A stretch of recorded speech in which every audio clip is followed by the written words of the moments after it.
हमारे साथ जुड़ रही हैं हैदराबाद की कंटेस्टेंट और बीजेपी से फायरी, निडर और बहुत बहुत बहुत ब्रेव माधवी लता जी। माधवी लता जी, आपका स्वागत है टाइम्स नाउ और टाइम्स नाउ नव भारत पर। आप बीजेपी की हैदराबाद से कंटेस्टेंट हैं और आपके खिलाफ बहुत ही फेमस और कभी ना हारने वाले असदुद्दीन ओवैसी साहब है। सबसे पहले तो पूछूंगी, पिछले महीने जब आपका नाम अनाउंस हुआ और वो भी ओवैसी साहब के खिलाफ, तो आपने क्या सोचा और क्या रणनीति बनाई? क्योंकि पिछले 4 दशकों से ओवैसी साहब और उनका परिवार कभी इस सीट से हारे नहीं हैं। आप ऐसा क्या करेंगी कि बीजेपी के लिए ये सीट जीत पाए?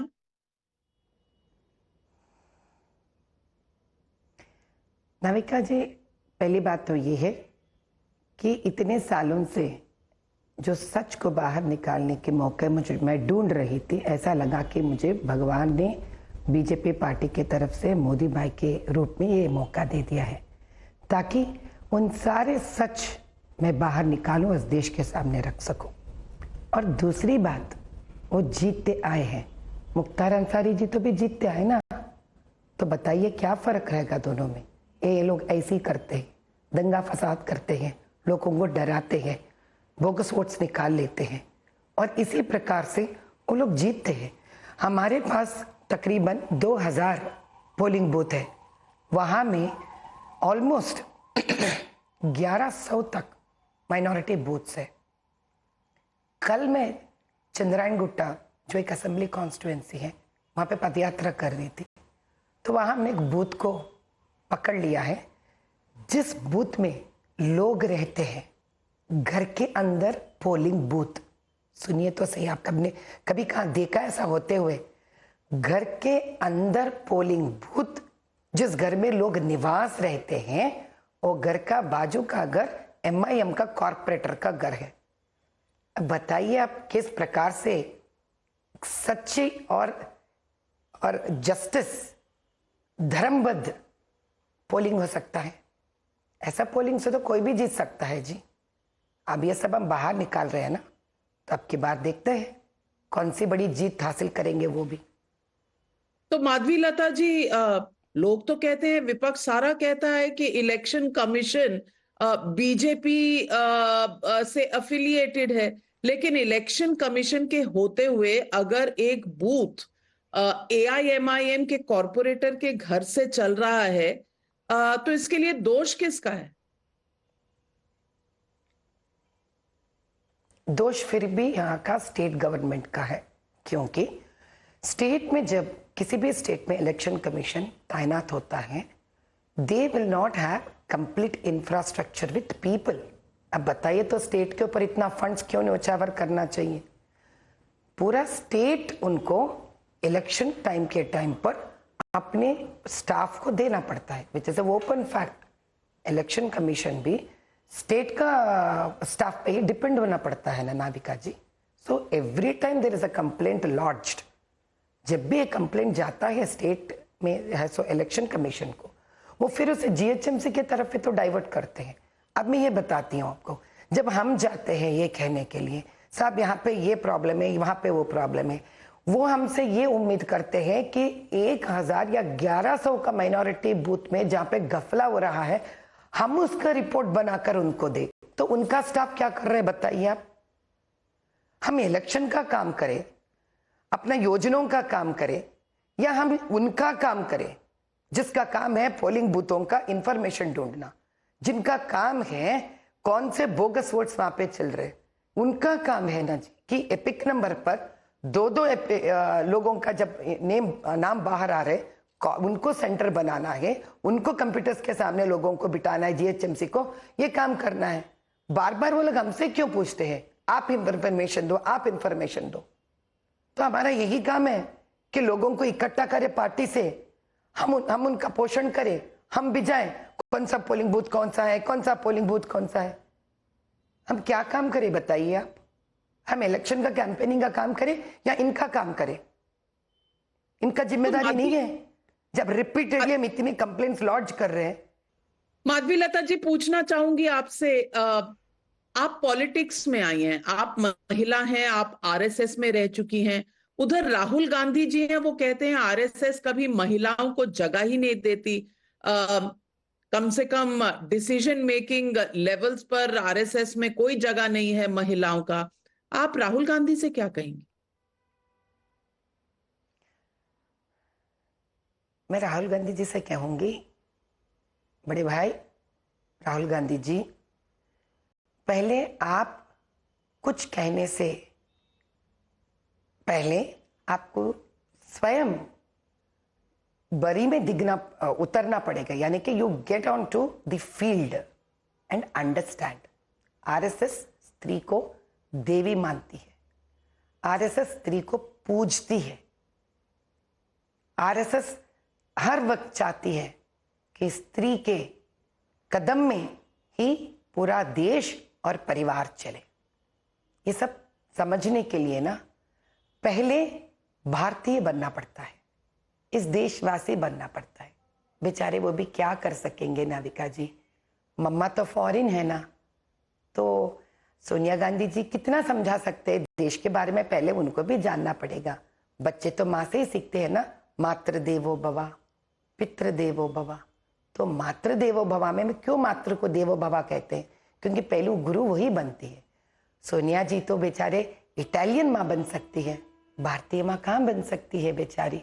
तो शायद इटली में ऐसा होता होगा, तो राहुल जी को तो वही समझ में आएगा ना जी। आपको नहीं लगता, अभी हम तो आपको सिखा नहीं लगता पाएंगे, एक महिला अभी की बात होकर शायद।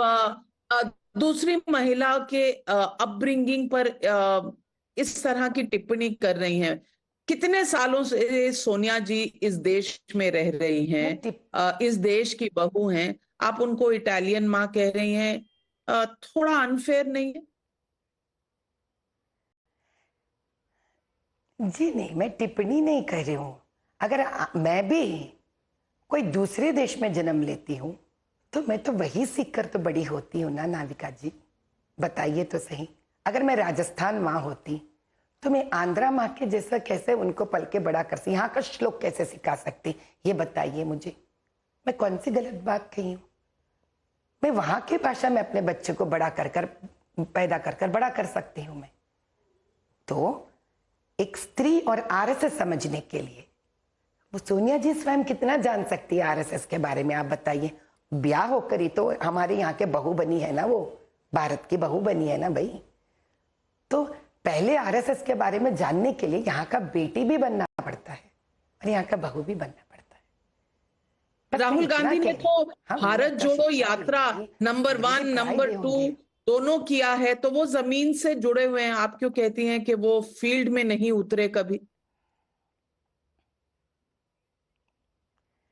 आप कितना भी भारत देश प्रिय, जब तक बचपन से लेकर आपने अगर थोड़ा सा भी सच्चाई, गरीबी, यहाँ का नागरिकता, यहाँ का संस्कार, यहाँ का इतिहास नहीं समझेंगे ना, उस धरती की मिट्टी से आप कभी जुड़े नहीं रह पाएंगे। धरती की मिट्टी से जुड़ने के लिए उस मिट्टी में जीकर उठना पड़ता है नाविका जी। जो गरीबी मैं जानती हूं, मैं इसीलिए जानती हूं क्योंकि मैंने गरीबी को देखा है।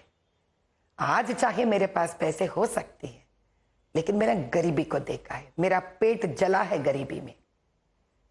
ये बहुत मायना रखता है।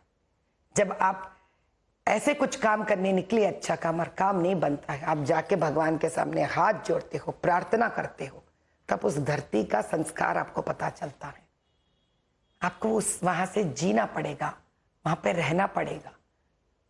आप महल में रहने वाला बच्चा साहब कहते हैं, क्या जाने, ओवैसी साहब कहते हैं कि आप मुस्लिम विरोधी हैं, और वो बताते हैं कि चाहे 2014 का चुनाव हो, चाहे 2019 का चुनाव हो, 8% से ज्यादा मुसलमानों ने बीजेपी के लिए वोट कभी नहीं किया।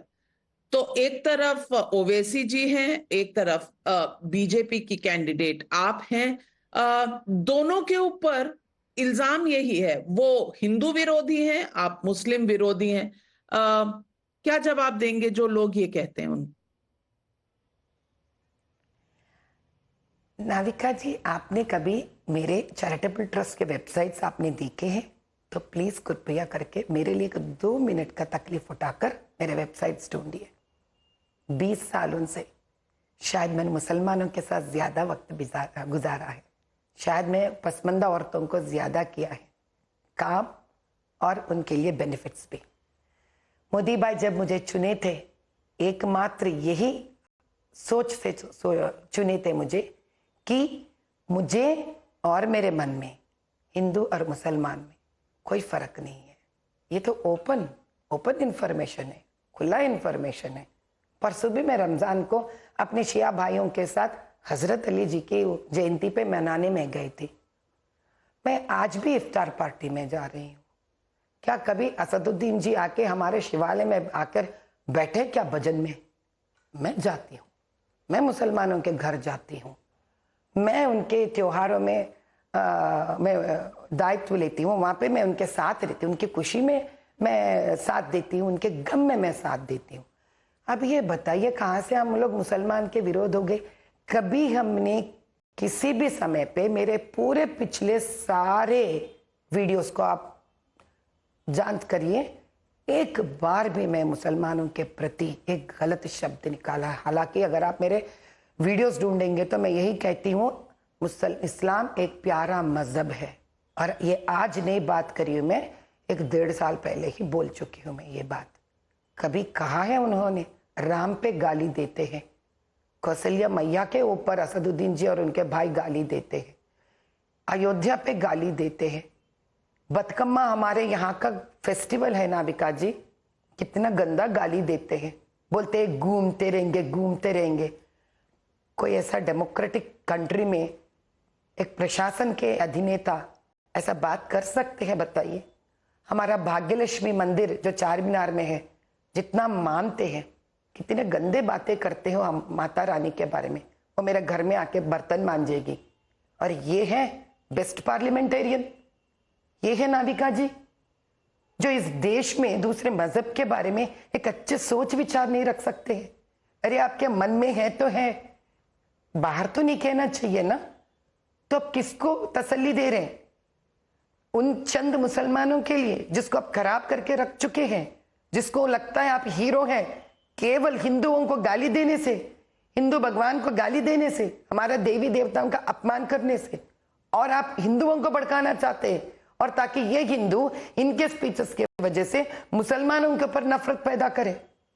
ऐसा होता है कोई राजनीतिक? ऐसा होना चाहिए? अरे अगर आप इलेक्शन जीतना चाहते हो, दो कौम को, दो मजहब को साथ लेकर चलिए ना, हम भी खुश हो जाएंगे, हम भी समझेंगे क्या वाह मुसलमान भाई है हमारा देश में भी, हम साथ देंगे आपको। ये क्या है भाई? ये तोड़ के आगे बढ़ने का क्या मतलब है? कब तक चलेगा नाविका जी? आप मेरा एक भी स्पीच लीजिए, उतना ही क्यों, अब मोदी भाई का स्पीच लीजिए, आप टाइप करके देखिए मोदी भाई का स्पीच ऑन इस्लाम, कितना प्यारा स्पीच दिया उन्होंने। अरे उनके जबान से वो रहमान रहीम इतने बढ़िया कहे उन्होंने। अरे हमने कभी कोई मजहब से किसी प्रकार का विरोध नहीं किया, हम सम्मान करते हैं, इस्लाम को हम सम्मान करते हैं, सिख गुरुओं का सम्मान करते हैं, जैन गुरुओं का सम्मान करते हैं, सारे माइनॉरिटी का सम्मान करते हैं, और आप गाली देते हो। तो इसका मतलब है आप जिन्ना हो यहां कर कि सिर्फ आप मुसलमानों के बारे में ही बात करते हो, और वो भी इनकी तरक्की के लिए नहीं, उनको भड़काने के लिए हिंदू मजहब के गाली देते हुए। अगर आप सही मुसलमान होते ना नाविका जी, असदुद्दीन जी, प्रशंसा करते जिस दिन मोदी जी इंस्टेंट ट्रिपल तलाक को निकाले, ताली बजाते प्रधानमंत्री के लिए। वो है एक सच्चा धर्मबद्ध इंसान। प्रधानमंत्री जी के योजनाएं जितने भी अमल में आए थे, जैसे कि प्रधानमंत्री उज्ज्वल योजना, प्रधानमंत्री स्वावलंबन, प्रधानमंत्री मुद्रा लोन, प्रधानमंत्री विश्वकर्मा, आप स्वयं अपने टीम को भिजाइए और पता लगाइए हैदराबाद ओल्ड सिटी कॉन्स्टिट्यूएंसी में माइनॉरिटीज के एरिया में हमको कितने घुसने दिए और करने दिए। ये काम नहीं करने देते हैं, नहीं करने देते हैं। और जितना भी फंड प्रधानमंत्री जी से मिलता है, यहाँ का बीआरएस गवर्नमेंट जब था तो वो लोग हड़प लेते हैं, अपना नाम रख लेते हैं और अपने नाम से आगे लेके जाते हैं। और जो स्टेट के भी फंड्स निकलते हैं ना, वो भी अपने ही लोगों में बांट लेते हैं। गरीब को कहाँ मिल रहा है जी? कुछ नहीं मिलता वहां पे। ये सच्चाई जो मैं भी बाहर निकल लेके आ रही हूं ना, उनको खटक रहा है, उनको खटक रहा है सच्चाई से। माधवी लता जी, अगर मैं आपसे पूछूं, क्योंकि हिजाब का मुद्दा ओवैसी जी बहुत उठाते हैं, हिजाब पर और हिजाब इनसाइड क्लासरूम पर आपका क्या विचार है? देखिए, यहाँ पे मुद्दा दो इश्यूज पे है। एक आर्टिकल 30 के हिसाब से, आर्टिकल 30 आप जानते हैं कि माइनॉरिटियों के लिए दिया गया है, स्पेसिफिकली एजुकेशनल इंस्टीट्यूशंस पे एक प्रकार का छूट दिए वो लोग, क्योंकि माइनॉरिटी इंस्टीट्यूशन पे, जैसे कि हम सिख भाई को देखते हैं, पगड़ी रहता है, जो 5 वो लोग पहनते हैं, उनका माइनॉरिटी का रिक्वायरमेंट है। इस हिसाब से जैसे मुसलमानों में लड़कियों को हिजाब पहनना, बुर्का पहनना जो भी है, और लड़कों के लिए उनका वेशभूषण जो है वो उनके लिए बहुत इंपॉर्टेंट है, वो उसका मायना रखते हैं। आर्टिकल 30 के तहत इनके लिए स्पेसिफिक परमिशन दिया जाए, खास कर इनके लिए एक ऐसा छूट या परमिशन दिया गया है कि वो अपने ही मत के यानी कि मजहब के पढ़ाई करवाते हुए भी वो चाहे उस स्टेट का एजुकेशनल इंस्टीट्यूशन का परमिशन ले ले या सेंट्रल गवर्नमेंट का परमिशन ले ले, लेकर वो बढ़िया स्कूल्स का एस्टैब्लिश कर सकते हैं, उन स्कूल्स जो माइनॉरिटियों ने स्थापित किया हो। यानी कि अगर मुसलमान भाई आगे बढ़ेंगे, मुसलमान दीदी आगे बढ़ेगी और कहेगी भाई मुझे मद्रासा स्थापित करना है जहां मुझे इस्लाम भी पढ़ाना है, मुझे अंग्रेजी भी पढ़ाई करना है, तो चलिए आपको परमिशन है, कहता है राज्यांग। और ये भी कहते हैं उनके वक्फ बोर्ड जो स्थापित किया गया है, वक्फ बोर्ड के जितने भी उनके पैसे आते हैं वो पैसे भी इन लोगों को चले जाते हैं। अब आप बताइए, जब इतना बड़ा उनको एक क्या बोलते हैं ना, फैसिलिटी दिया गया है उनको, उसी प्रकार से दूसरी तरफ अगर मैं एक हिंदू महिला एक स्कूल खोलती हूं, मुझे सिर्फ सीबीएसई यानी सेंट्रल गवर्नमेंट का पढ़ाई करवाना है या मेरा तेलंगाना स्टेट का पढ़ाई करवाना है, मुझे कोई भी हक नहीं मिलता वहां पे मेरा हिंदू धर्म का पढ़ाई करवाने के लिए कि मैं भगवत गीता नहीं पढ़ा सकती वहां पर, मैं रामायण नहीं पढ़ा सकती वहां पर, मुझे ये हक नहीं है। क्यों मुझे ये हक नहीं है? क्योंकि इस राज्यांग मानता है कि मैं ज्यादा संख्या में हूं, इसलिए मुझे ये नहीं मिलना चाहिए। ये कहाँ का न्याय है? ठीक है, दिया सो दिए राज्यांग में, हमने कभी इस पर लड़ाई नहीं की ना, लेकिन वहां पे जब बच्चा आता है, हिंदू का बच्चा, वो रिलीजियस इंस्टीट्यूशन नहीं है, वो क्लियर सिंपल एजुकेशनल इंस्टीट्यूशन है। तब आप वहां पर नन्हे मुन्ने बच्चों को अपने अपने मजहब के तरीके से कपड़े पहनने के लिए वहां पर आने के लिए कहेंगे? क्या उनके दिल में और दिमाग में बंटवारा नहीं सिखा रहे हो, दरार पैदा नहीं कर रहे हो आप, ये कहने के लिए तुम्हारा मजहब अलग है, तुम्हारा मजहब अलग है? वहां पे हम सब एक है, वहां पे कोई मजहब की बात नहीं निकाला जाता, नहीं चाहिए भी। इसीलिए माइनॉरिटीज को अलग से ये हक दिया गया है, ताकि एक मदरसा में सिर्फ मुसलमान बच्चे ही पढ़ेंगे और बड़े होंगे, वहां पे अंग्रेजी पढ़ाई दी जाती है, उनको वक्फ बोर्ड का फंड्स मिलना चाहिए ताकि उनको कोई दिक्कत ना हो, और वहां से इस्लाम पढ़ते साथ साथ डॉक्टर्स बने, इंजीनियर्स बने, चार्टर्ड अकाउंटेंट्स बने। जब इतना अच्छा एक उनके लिए एक अधिकार दिया गया है, 75 ईयर से आप उसको उसका आप बड़े होने नहीं देते हो, उसका संरक्षण नहीं कर रहे हो, उसका साथ नहीं दे रहे हो। जो हिंदू बेचारा स्कूल रखता है तो मजहब का पढ़ाई नहीं करा सकता, वो वहां पे एक यूनिफॉर्म सेट करके सारे देशवासी एक ही प्रकार आने का रहता है, वहां के आप टांग अड़ाते हो, टांग अड़ाते हो वहां पर आप। बताइए क्या मतलब है? और ऊपर से बैरिस्टर पढ़ चुके हैं और कॉन्स्टिट्यूशन के ये तो पीएचडी लिए कहते हैं लोग। ये है क्यों? इनके बात जो मुसलमान सुनता है वो पढ़ा लिखा नहीं रहता है, वो राज्यांग नहीं समझता है, वो तो बहुत ही इनोसेंट रहता है बेचारा। उसको समझ में नहीं आता है कि राज्यांग मुझे इतना हक दिए हैं। कौन पुस्तक पढ़ के स्पीचेस सुनेंगे बताइए नाविका जी? ये जो बोले वही बड़ी बात हो गई। ये मुद्दा गलत है, ये मुद्दा बहुत गलत है। ये लोगों में गलत मैसेज भिजा रहे हैं, गलत संदेशा भिजा रहे हैं, भड़का रहे लड़कियों को। मैं इसका आपको उदाहरण भी देती हूं। मैं कॉलेज का नाम लेना नहीं चाह रही।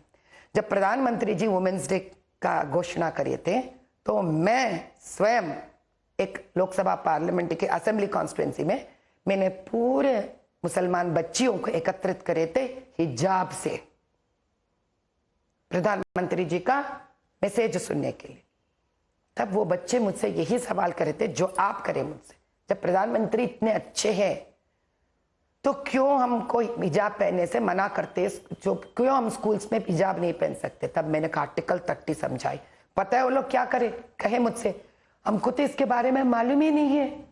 तब तो ये सही है, जब हमको आर्टिकल दिया गया है 30 तो हम मदरसों में हिजाब पहन के जाना चाहिए और वहां एक सुकून से पढ़ना चाहिए। उनको उनका सोच विचार को ये खराब कर रहे हैं, उनके सोच विचार को गलत रास्ते पे लेके जा रहे। क्यों? अब कितने लोग कॉन्स्टिट्यूशन पढ़ के बड़े होते हैं बताइए आप? स्कूल की पढ़ाई से तो हमको फुर्सत नहीं मिल रही है। यहाँ आपने जो सही कहा, बड़ी कहाँ पढ़ेगी? इसका मतलब है इसमें लोगों को एजुकेट करने की जरूरत है। लेकिन माधवी लता जी, मैं आपसे एक रैपिड फायर राउंड करना चाहती हूँ और पूछना चाहती हूँ, क्या आप चाहेंगी कि हैदराबाद का नाम बदलकर भाग्यनगर हो जाए? उन्हीं का घर का बहू का नाम है, क्यों हमारा औरतों को हक नहीं मिलना चाहिए? कभी हमारा भी नाम बने। सिर्फ मर्दों का नाम से आप देश को आगे लेके जाएंगे? इतने तो सालों से तो भाग्यनगर हैदर होना जी का नाम रहा, अब हम उनका पत्नी का तो नाम चाह रहे हैं ना साहब। भागमती उनके घर की बहू है, तो हमारा हक नहीं बनता उनकी घर की बहू का नाम लेना? बहुत सही कहा। अगर ओवैसी जी आपको आमने सामने मिल गए तो उनसे क्या कहेंगी? अब रिटायर हो जाइए सब भाई साहब, बहुत थक गए आप 40 सालों से, कुछ करे तो नहीं। अब लेजी बॉय में बैठ जाइए और इत्मीनान से मुख्तार अंसारी पे रोइए। ऐसे गुंडे जो जहां जहां मरे ना, उनके ऊपर रोते रहना, सोशल मीडिया देखते रहना।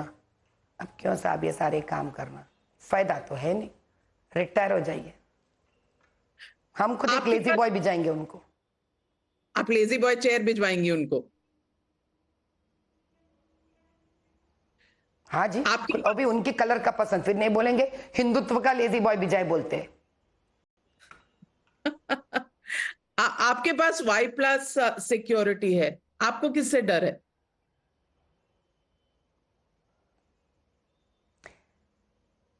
जब असदुद्दीन जी को डर हो सकता है, बताइए क्या मैं इंसान नहीं हूं? क्या उन्हें चुप बैठते होंगे? 40 साल के गढ़ जो आप सब कहते आए उनका, उसको तोड़ने जा रही हूं मैं, उनके सारे सच बाहर निकालने जा रही हूं। वो चुप बैठेंगे? अरे वो मुख्तार अंसारी को देखने से ही उनको दम की, वो भी क्या सोशल मीडिया में मिलते हैं। मैं तो प्रैक्टिकल जा रही हूं ना, गढ़ के अंदर रोज जाती हूं ना साहब। वो किसी को नहीं छोड़ते हैं, उसका भी है मेरे पास, उसका भी प्रूफ है हम सबके पास। टाइम्स नो का आप निकालिए, पिछले का इतना मिलेंगे आपको उसमें। कांग्रेस के मुसलमान एमएलए बेचारे कैंपेनिंग करने गए थे असेंबली इलेक्शंस पे, एमपी इलेक्शंस पे, मार मार कर भगाए लोग। असदुद्दीन जी खुद थे वो फोटोग्राफ में मारते हुए, वो कार को रोकते हुए। अब बताइए मेरे को क्यों छोड़ेंगे वो? फिर भी वैसा मुझे तो डर नहीं लगता, सारे मेरे भी चाहने वाले रहते हैं ना साहब। जान है तो जहान है। सही कहा। आप मानती हैं असदुद्दीन ओवैसी सारे मुसलमानों के प्रवक्ता? नहीं नहीं नहीं नहीं नहीं, बिल्कुल नहीं है। सारे मुसलमान को रहते, वो अहमदिया लोगों को बाहर फेंकने के लिए कौन कहते? बताइए, कोई कह सकता है ऐसा? क्या हम लोग कहेंगे हिंदुओं में इसको लेकर जाकर बाहर फेंको। कभी कह सकते हम ये बात? अरे इन्हों इन्हों क्या ठेके लिख रखा है कि कौन इस मुसलमान है, कौन मुसलमान नहीं रहना चाहिए? अहमदियों को कौन है इन्हों फेंक के बाहर डालने वाले? उनके ट्वीट देखिए, कितना बुरा ट्वीट डालते हैं और कहते हैं सुन्नी और शिया दोनों कह रहे हैं, ऐसा कि इन्होंने शिया को कुछ किए हैं? कभी कुछ नहीं करते ये लोग शिया के लिए, पसमंदों के लिए कुछ नहीं कहते, आगा कम्युनिटी के लिए कुछ नहीं करते ये। हम आपको करते लगता है सब आगा जब से कम्युनिटी आप के लिए। कैंडिडेट बनी है हैदराबाद की, तब से अखिलेश यादव, तेजस्वी जी सब बहुत खुश हो गए, ममता जी, क्योंकि ओवैसी साहब आजकल हैदराबाद से बाहर कम जा रहे हैं।